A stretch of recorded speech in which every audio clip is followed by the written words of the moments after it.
Si tu détiens des cryptos mais que tu ne fais rien avec, cette vidéo va te faire mal. Je vais te montrer 3 erreurs critiques que 90% des investisseurs font et qui les empêchent de générer des revenus passifs grâce à leur crypto. Et surtout, on va voir ensemble comment une simple stratégie en utilisant différents outils tels que Aave, Crystal et Matrix Finance peut t'aider à générer jusqu'à 10% de rendement par mois, et ce, sans vendre tes cryptos et sans attendre le bull market pour générer des rendements. Allez, on est parti de suite, et avant de voir ensemble la première erreur, je tiens à vous prévenir que cette vidéo vous délivrera le plus de valeur si vous savez déjà ce qu'est la liquidité concentrée et comprenez un minimum comment ça marche. Si ce n'est pas le cas, je vous invite à aller voir cette vidéo que je vous mets en fiche qui vous expliquera très bien cette opportunité et comment vous pouvez en profiter. Première erreur qui concerne la grande majorité des investisseurs en crypto, le capital qui dort. Vous détenez sur vos comptes d'échange centralisés type Binance, Coinbase,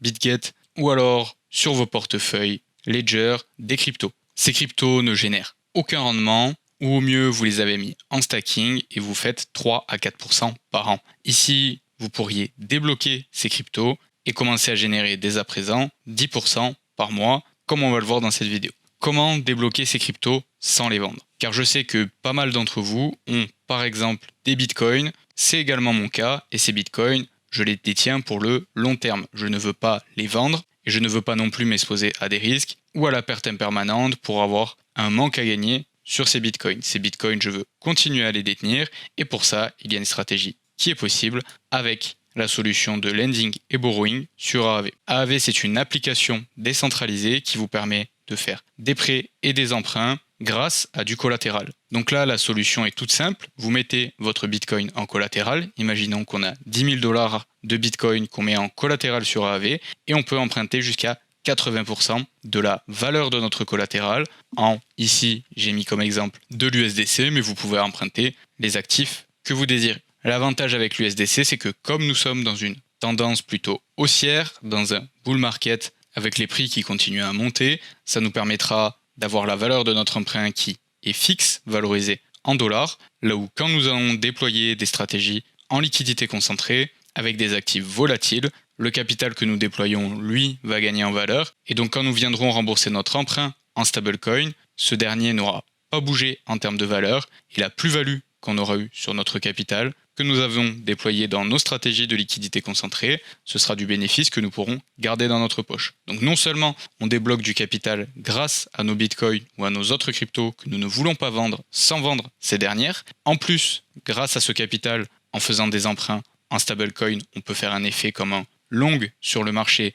et dégager des bénéfices et de la plus-value entre la différence de la valeur de notre emprunt en stablecoin valorisé en dollars et la plus-value réalisée sur les actifs dans lesquels nous avons investi. Et bien entendu, comme ces actifs, nous les investissons dans des stratégies de liquidité concentrée, nous allons générer des rendements sur ces stratégies. Comme évoqué, avec les conditions actuelles du marché, il est assez simple de générer 10% par mois, mais ça dépendra de votre profil d'investisseur et de votre gestion plus ou moins passive de votre portefeuille. Donc voilà pour la première solution, on vient tout simplement sur Aave. Ici, on peut fournir un collatéral, de l'Ethereum, du Bitcoin éventuellement, tous les différents actifs qui sont acceptés par Aave. Et ensuite, de l'autre côté, on peut venir emprunter, comme évoqué, des stablecoins ou tout type d'autres actifs et venir déployer ce capital dans des solutions et des stratégies de liquidité concentrée. Maintenant, concernant la liquidité concentrée, on va aller voir ensemble quel type de rendement on peut espérer et c'est tout à fait lié à notre deuxième erreur qui est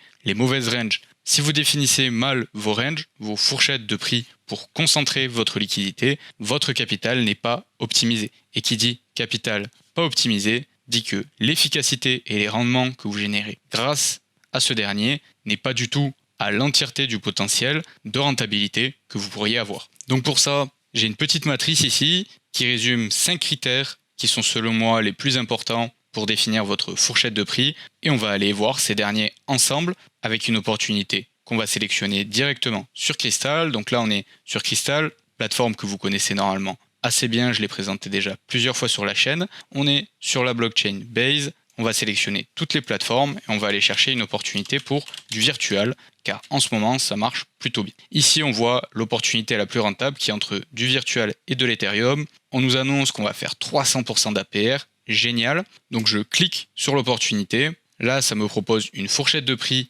automatiquement définie qui englobe la volatilité des 30 derniers jours. Et quand je vais regarder mon rendement, on est passé de plus de 300% de rentabilité à 14,57%. Qu'est-ce qui s'est passé? Pourquoi mes rendements sont aussi bas et ils n'ont rien à voir avec les rendements annoncés?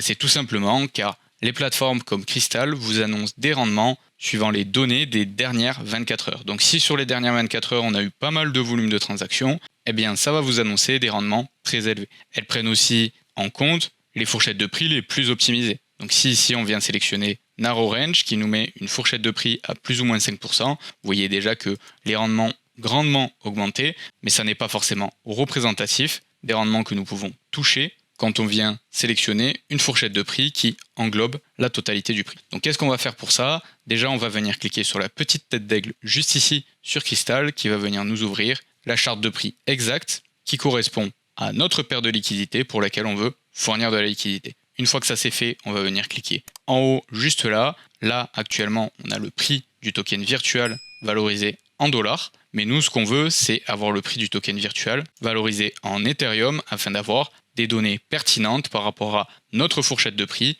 que nous allons déterminer pour la paire virtuelle Ethereum, car comme vous pouvez le voir sur Crystal, on est bien valorisé en combien d'Ethereum il me font pour acheter un virtual sur Crystal. Maintenant, comme je vous l'ai dit, Crystal n'est pas la plateforme la plus pertinente pour définir sa fourchette de prix et simuler nos performances, donc on va aller se retrouver sur Metrics Finance et on va sélectionner tous les paramètres de notre opportunité pour retrouver la même opportunité. Donc on est sur Aerodrome, Base, le premier token c'est le token virtual, le second token c'est le token Ethereum, on est sur la tiers de frais 0,27 et on va simuler cette paire. Ici encore une fois on va changer entre virtual et Ethereum pour avoir les mêmes prix que ce qu'on a sur notre charte de prix et ce qu'on a sur Crystal. Et une fois qu'on est là, on est dans de bonnes conditions pour venir simuler notre fourchette de prix. Donc déjà, si on regarde sur Dexscreener, de façon grossière, sur les 7 derniers jours, une fourchette de prix qui nous paraîtrait cohérente, ça ressemblerait à quelque chose comme ça. Donc ça serait notre fourchette de prix sur les 7 derniers jours. Et si on veut aller par exemple sur un horizon plus lointain et qu'on veut englober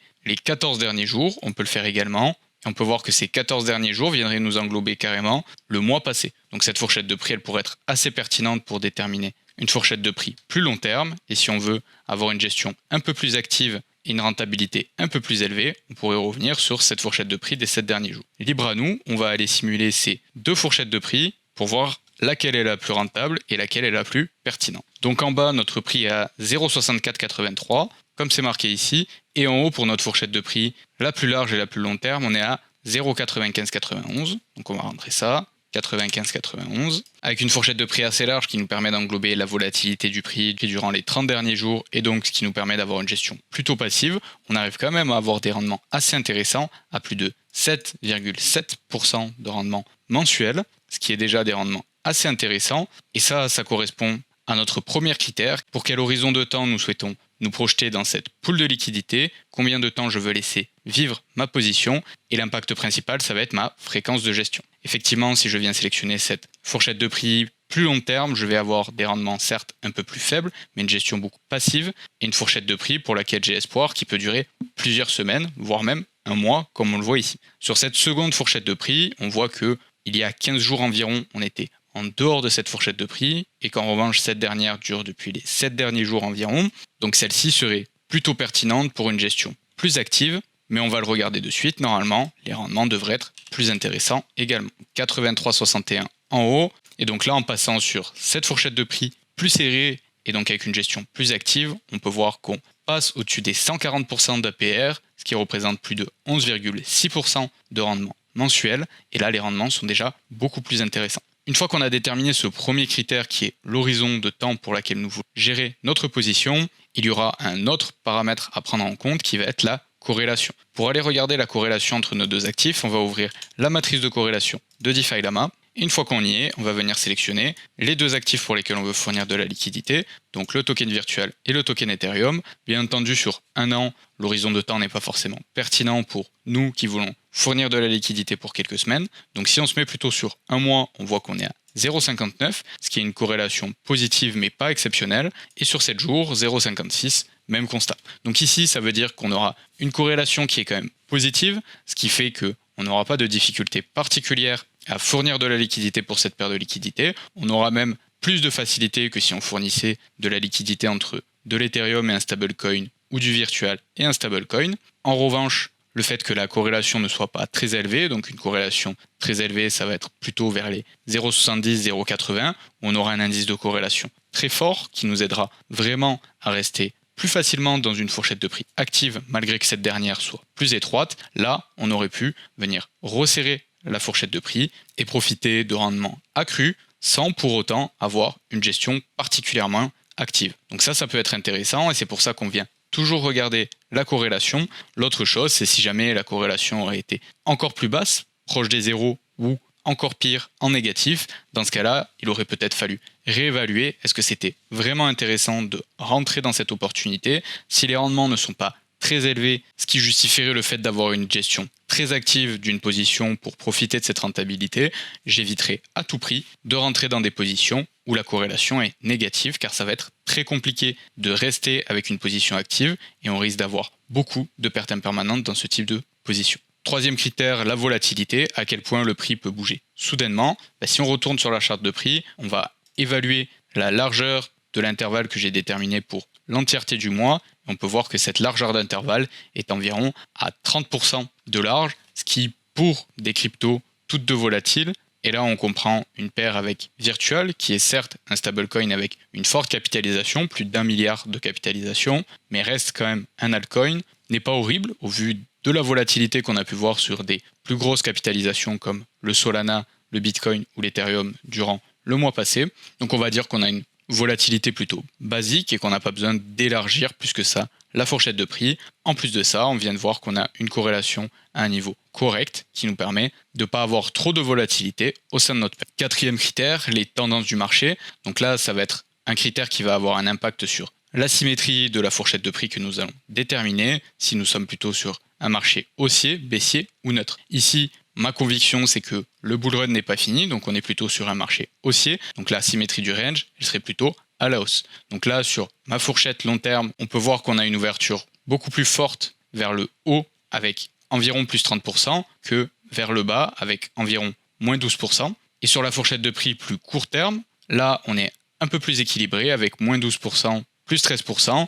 Donc toujours une asymétrie en faveur de la hausse des prix. Mais comme on vient essayer d'optimiser notre rentabilité et l'efficacité de notre capital, on va avoir une fourchette de prix plus serrée et donc plus équilibrée. Et enfin, le cinquième critère, qui est assez important malgré que pas mal d'investisseurs l'ignorent, c'est le ratio d'actifs au moment de l'ouverture de notre position. Quel actif je veux détenir majoritairement, ça ne va pas avoir d'impact sur les performances de notre position, mais ça va avoir un impact sur la valeur du capital et la façon dont ce dernier va évoluer, suivant si nous pensons que l'Ethereum a plus de potentiel d'appréciation ou le virtual a plus de potentiel d'appréciation. Avec notre fourchette court terme, on est équilibré à peu près 50-50 entre les deux actifs, donc on n'a pas de biais qui favorise soit le virtual, soit l'Ethereum. Mais en revanche, si on repart sur notre fourchette plus long terme avec une ouverture asymétrique bien plus en faveur de la hausse du token virtual, si on se remet à 95-91 en haute fourchette, et bien là on va voir qu'on va avoir un ratio d'actifs bien plus en faveur du virtual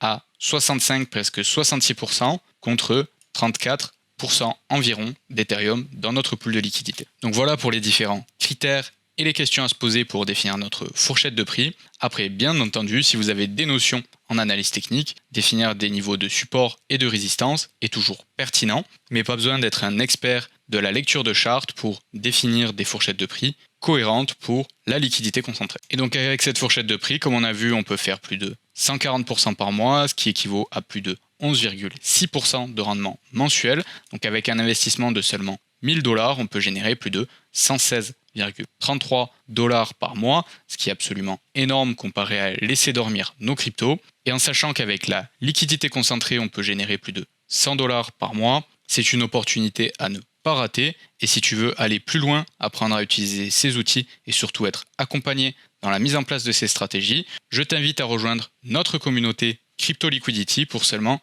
48 € par mois. Tu y retrouveras chaque semaine des rapports et des lives où nous répondons à tes questions et on décortique des opportunités concrètes. Et en plus de ça, tu as accès à des modules de formation clairs pour avoir toutes les clés en main pour être sûr de toi aussi commencer à générer des revenus passifs grâce à la liquidité concentrée et la finance décentralisée. Donc n'hésite pas et rejoins-nous avec le lien dans la description. Et maintenant on passe à la troisième erreur qui est la perte impermanente. Certes, tu gagnes des rendements, mais tu perds en capital. Là on a vu qu'on pouvait générer plus de 11% par mois grâce à une opportunité de liquidité concentrée. Génial, on génère des rendements, mais qu'en est-il de la perte impermanente? La perte impermanente, c'est un sujet assez complexe, donc j'ai fait une vidéo dédiée pour t'expliquer tous les pièges de la perte impermanente, comment la calculer et comment bien la comprendre. Je ne vais pas repasser en détail sur tout ce que j'ai évoqué dans cette vidéo ici, donc je vous invite à aller la regarder si vous voulez approfondir le sujet, mais on va regarder en revanche comment on peut la calculer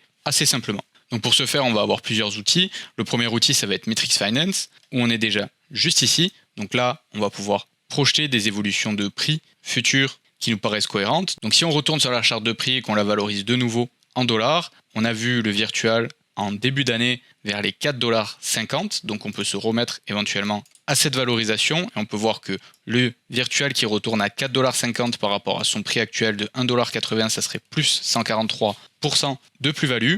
Et si on va regarder la même chose pour la charte de l'Ethereum qui est à ce jour à peu près 2500 $, et si on prend la même période, début d'année il était vers les 3500, fin d'année dernière il était vers les 4000, donc on peut se remettre vers les 4000 si on dit que les deux actifs retournent alors all-time high, on peut voir que le virtual a beaucoup plus de potentiel de valorisation et que du coup on viendrait sortir de notre fourchette de prix pour être exposé à 100% en Ethereum, car malgré que la corrélation soit bonne, le virtual, si ce dernier retournait à son ATH, viendrait largement surperformer l'Ethereum. C'est pour ça que dans une fourchette de prix plus long terme, on vient ouvrir davantage la fourchette de prix en faveur de la valorisation du virtual et d'une surperformance du virtual par rapport à l'Ethereum. Et donc là, on peut voir que la perte impermanente, si on restait dans cette même fourchette de prix et dans notre position jusqu'à que le virtual monte à 4,5 $ et l'Ethereum monte à 4000 $, on aurait une perte de 18% par rapport à si nous détenions les actifs dans notre portefeuille. Donc pour compenser cette perte avec les rendements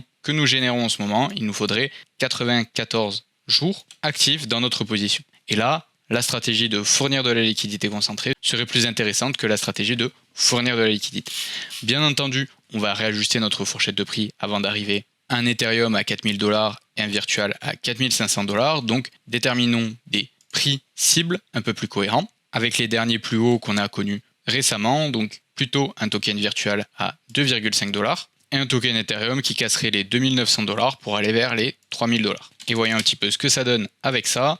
Donc on aurait toujours un token virtual qui viendrait surperformer notre token Ethereum et notre fourchette de prix qui deviendrait presque inactive mais qui serait juste à la limite encore avec un petit peu de virtual dans notre pool de liquidité et toujours une fourchette active. Et c'est d'ailleurs ça tout l'intérêt de fournir des actifs corrélés, car si le virtual venait faire plus 35% alors que nous le fournissions appairé à un stablecoin comme l'USDC, vous imaginez bien que notre fourchette de prix elle serait sortie depuis bien longtemps. Et là on peut voir que avec l'Ethereum qui prendrait une vingtaine de pourcents de valorisation pour passer à 3000 $ par rapport à ses 2500 actuels, et le token virtual qui monterait à 2,5 $, donc plus 35,5% par rapport à ses 1,80 $ actuels, on aurait une perte impermanente de seulement 3,02% par rapport à si nous détenions nos actifs dans notre portefeuille. Et c'est pour ça que je vous dis qu'actuellement, vous laissez vos cryptos dormir dans votre portefeuille, car à partir du moment où vous fournissez de la liquidité concentrée pour des paires d'actifs corrélés, tous les deux volatiles et tous les deux avec un fort potentiel d'appréciation, dans ce cas-là, il est très simple de surperformer la perte impermanente. Car là, il nous faudrait à peine 10 jours d'activité dans notre pool de liquidité pour que la stratégie de fournir de la liquidité soit plus intéressante et qu'on soit en bénéfice. Et à partir de là, tout le reste, c'est du bénéf. Si on reste 30 jours dans notre pool de liquidité, on surperforme largement la perte impermanente et on fait 6% de bénéfices en plus que si nous avions simplement détenu nos actifs dans notre portefeuille. Là où il faut faire beaucoup plus attention et ne pas ignorer totalement la perte impermanente en se disant c'est facile de la surperformer, c'est par exemple si on fournit de la liquidité entre le token virtuel et le token USDC. Certes, les rendements peuvent être plus intéressants. Ici, on voit qu'on nous projette 16% par mois de rendement, mais la perte impermanente sera d'autant plus violente car le token USDC étant un stablecoin dont la valeur ne bouge pas, non seulement votre fourchette de prix va être beaucoup plus vite inactive, et surtout, quand vous allez être converti du token virtuel vers l'USDC, vous allez engranger de la perte sèche comme si vous vendiez vos actifs à un prix où vous ne vouliez pas les vendre. Et là, si on simule la même chose qu'on a fait précédemment, c'est-à-dire le prix futur du token virtuel qui passe des 1,80$ actuel à 2,5$, donc plus 35%. Par contre, le token USDC, lui, son prix ne change pas, et bien là, on ne va pas avoir seulement 3% de perte impermanente, mais 9,26%, donc plus de x3 la perte impermanente.